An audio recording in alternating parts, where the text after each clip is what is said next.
Here alongside Bob Weeks and Bob, Canadian Nick Taylor coming off his 5th career PGA Tour victory last week at the Sony Open. Awesome accomplishment. But as we look ahead here, we're always building towards the major championships. And when you look at Nick Taylor's career in the majors, it's bizarre. He's missed 9 straight cuts. So my question to you is, why?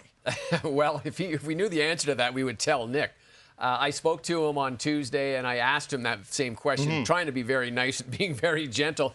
And he really didn't have an answer for it. He said in certain cases it's just been like one shot where he's missed the cut by. Not so much in the last year or so, but if you look at the Masters, he did say that the first time he played was 2020. That was the Masters that was in November, and that was the year that they sort of did everything a little bit differently. It wasn't like a real Masters. Then there was last year, which was really his first Masters. Had the family down there, had all the friends down there, did everything that you're supposed to do, and kind of got away from the game. So I think this year he wants to focus just on playing the Masters, playing the golf course. He'll probably have less family down there, and he'll focus. That doesn't speak as well for all the other 3 majors. I don't know if there's a reason for them, but he did say that he just tries to do a little bit too much in them. He tries to build them up. He tries to make them bigger than the Waste Management or the Sony Open or the Canadian Open. He's got to really just trust his game that will play well on any course, whether it's a major or not. Something I found interesting, too. Do you know the last time Nick Taylor shot under par in the first round of a major championship? It's actually never happened, Bob. He's 0 for 14. He shot over par each and every time he's teed up in the first round at a major championship. So you got to think getting off to a good start is crucial for Nick Taylor at a major championship. It certainly is. It's crucial for anybody to do that. I think that if you can get off to a good start, it really eases the pressure a little bit. It's not, these golf courses are set up obviously a little bit easier in the first rounds too, you got to think. Now, if you look back, we might have weather factors, we might have a whole bunch of other things that really led to his over par scores in the first round. And you can go way back to when Nick Taylor was an amateur, and he actually has the low scoring record for an amateur in the U.S. Open. It still stands to this day. But I don't know per se if there's anything that we read into that, but it does about the being in the first round.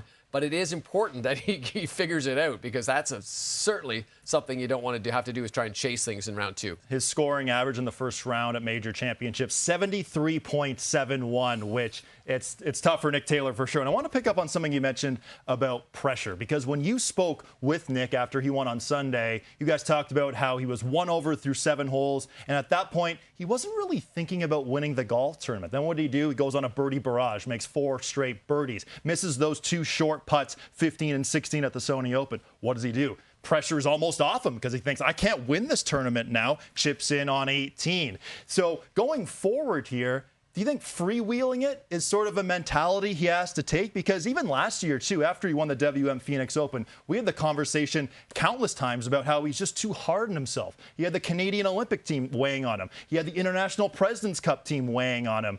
And he struggled, to be blunt, throughout 2024. But maybe a mindset change that could really help him this time around? Yeah, I think it sort of goes back to what we were saying is you can't build these things up too much. You can't put too much pressure on yourself. And he does say that when he is playing well and when he's in the hunt in some of these playoff situations, one of the things that he is able to do is to stay calm, to focus on the shot, and then to hit the shot. If you are playing the 16th hole at Augusta National and you're coming down the stretch, I'll bet you 98% of everybody is going to be really nervous and gripping that club a little bit tighter. Nick Taylor is the kind of guy who would get up there and say, okay, I just need to hit this iron shot on the green. Let's go from there.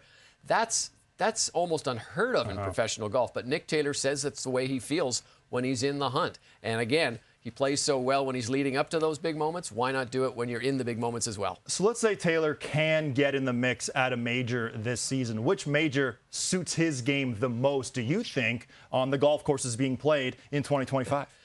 Well, I think I would go with Augusta National. Okay. You know, I think that if you look at Nick Taylor's records, you know, when he's won his tournaments, if you look at strokes gained, he's been tied for number 1 in total in all 3 of the last 3 wins.